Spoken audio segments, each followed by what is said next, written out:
One wouldn't rock from her rocker, another couldn't stand the sound of music. These are some of the biggest names in rock music, so why did they leave the limelight?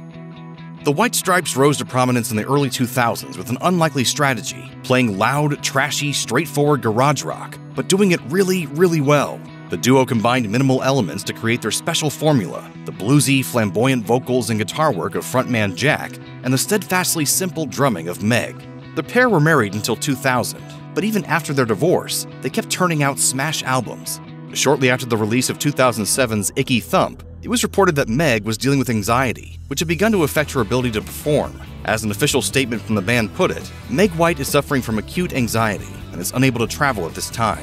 The demands of being an international rock star may have been a factor, as well as Meg's natural tendency to introversion. Either way, Icky Thump ended up being the White Stripes' swan song. While Jack has continued to record and perform, Meg simply fell out of the spotlight and never really resurfaced. In 2014, Jack told Rolling Stone that he practically never talked to his former bandmate, and neither did anyone else so far as he knew. Depending on your age, you probably know Grace Slick as either the vocalist for Jefferson Airplane, or its revamped version, Jefferson Starship, or the further revamped version known simply as Starship. Slick's distinctly recognizable voice was a fixture of popular music for the better part of 2 decades, but around 1989, she pretty much disappeared, and the reason is about as rock and roll as it gets. According to Slick herself, she retired at the age of 50 because you just shouldn't rock anymore at a certain age. As she explained in a 2015 interview with WENN, there's something about old people singing rock and roll lyrics that bothers me. It just doesn't match. She also expressed a distaste for her work from the 80s. As she admitted, "I'm lying if I say nothing's gonna stop us now. A truck will stop you instantly. And 52% of people who get together get a divorce. What do you mean nothing's gonna stop us now? It's bull. And there's no city built on rock and roll." But Slick is still doing pretty well for herself. She's now a painter who has a special affinity for scenes from Alice in Wonderland, and her works have sold for up to $30,000. Queen was a band full of interesting characters. There was, of course, lead singer Freddie Mercury, as well as guitarist Brian May and drummer Roger Taylor. And then there was John Deacon, who played the bass. As was somewhat typical of rock bassists, Deacon was the quiet one, the guy who stood there and simply laid down a solid rhythm section. But behind the scenes, he contributed in other important ways, co-writing such hits as Stone Cold Crazy, You're My Best Friend, and Another One Bites the Dust. Mercury passed away in 1991, which hit Deacon particularly hard. As May revealed in a 2017 interview with The Times, Deacon began to fade away from Queen pretty much immediately afterward. As May put it, he found Mercury's death incredibly hard to process to the point where actually playing with us made it more difficult. Deacon had also been handling the band's finances since the mid-70s, and although he now shuns the limelight, he continues to fill that role for his old friends. In a 2014 interview with Rolling Stone, May noted, "John Deacon is still John Deacon. We don't undertake anything financial without talking to him."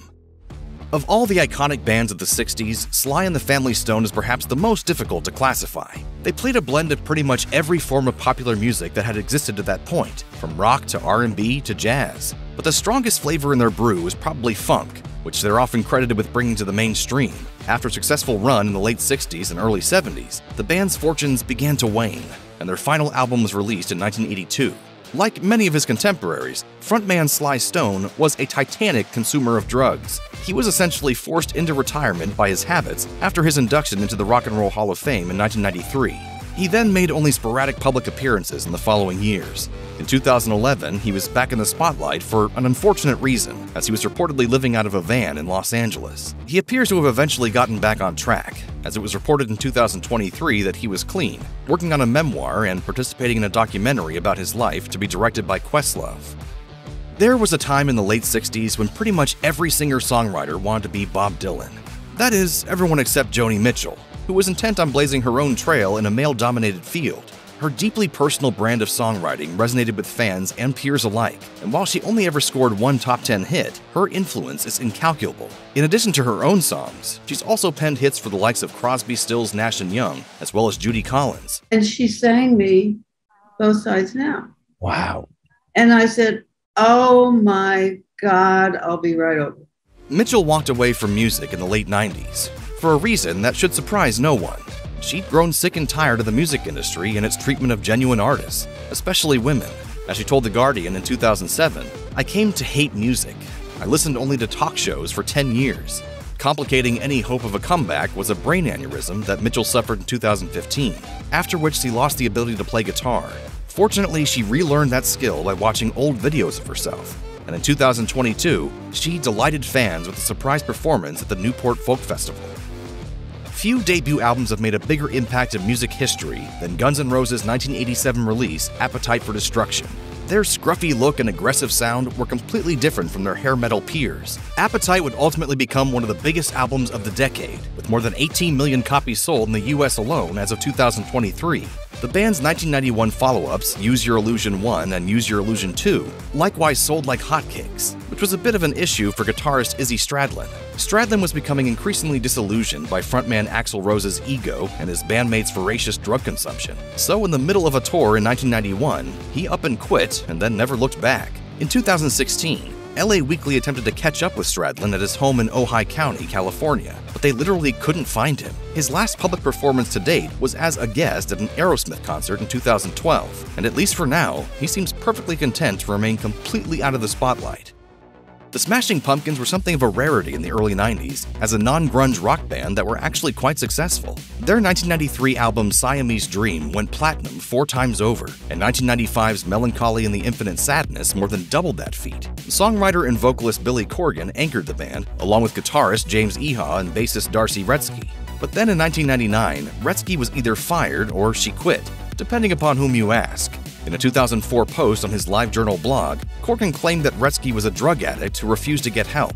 Wretzky left the world of music to live on a farm with their horses, and she declined to fire back at Corgan's claims until 2018, when her former bandmates declared that they'd been trying to get her to reunite with them for years. In an interview with Alternative Nation, she insisted that this was a bald-faced lie, that she and Corgan never got along, and that her entire time in the band was nightmarish. She also noted that Corgan had a habit of throwing tantrums, and that she would just laugh at him, while adding, "When Billy fired me, James went along with him, because he said he thought that's what I wanted. James just needs to grow a spine. Jesus." It's like,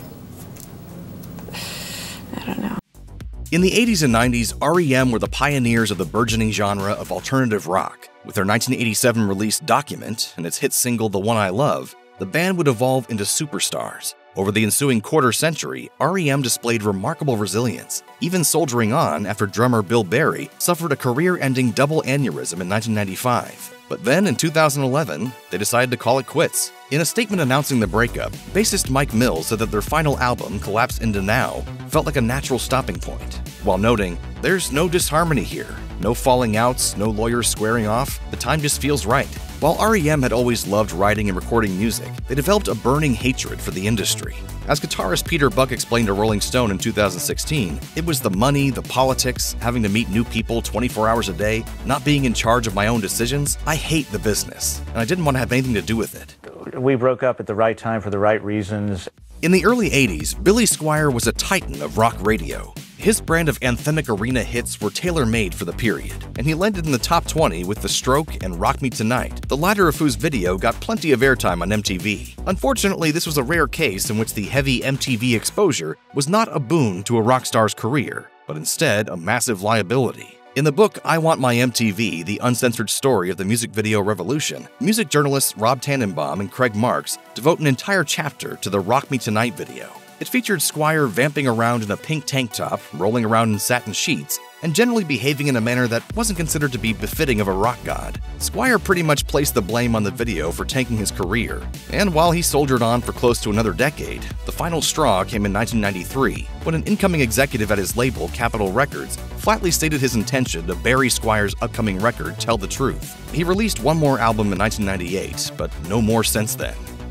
Linda Ronstadt is both country music and rock and roll royalty. She had a jaw-dropping run of 5 straight platinum albums in the 70s, and she's also won 11 Grammys, both as a solo artist and for her various collaborations. She could doubtless still bring fans out in droves to hear her perform even today, but unfortunately, that's no longer an option. That's because Ronstadt has been diagnosed with Parkinson's disease, which has completely robbed her of her once powerful singing voice. That diagnosis was later revised to a condition known as progressive supranuclear palsy. But as far as any chance of performing goes, the change made no difference. In a 2019 conversation with The New Yorker, she conceded that while she enjoyed having friends play music in her living room, she wasn't terribly psyched about no longer being able to sing. As she put it, "I've just accepted it. There's absolutely nothing I can do." Yeah. Do you have a lot of regrets?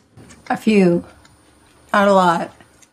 When you've been one of the biggest bands in the world for 6 decades like the Rolling Stones, every member tends to develop a bit of mythology. That's certainly true of frontman Mick Jagger and lead guitarist Keith Richards. But as for original bassist Bill Wyman, well, there's an exception to every rule. Wyman left the band amicably in 1992 after over 30 years. Then in 2008, he told The Telegraph that he was simply tired of hauling out the same old songs after all that time, and that he was enjoying the more low-key nature of his post-Stones band, the Rhythm Kings. In 2019, he told the Los Angeles Times that he'd remained friends with his Stones bandmates, while adding, "We still send each other birthday and Christmas presents. We see each other socially when it's possible.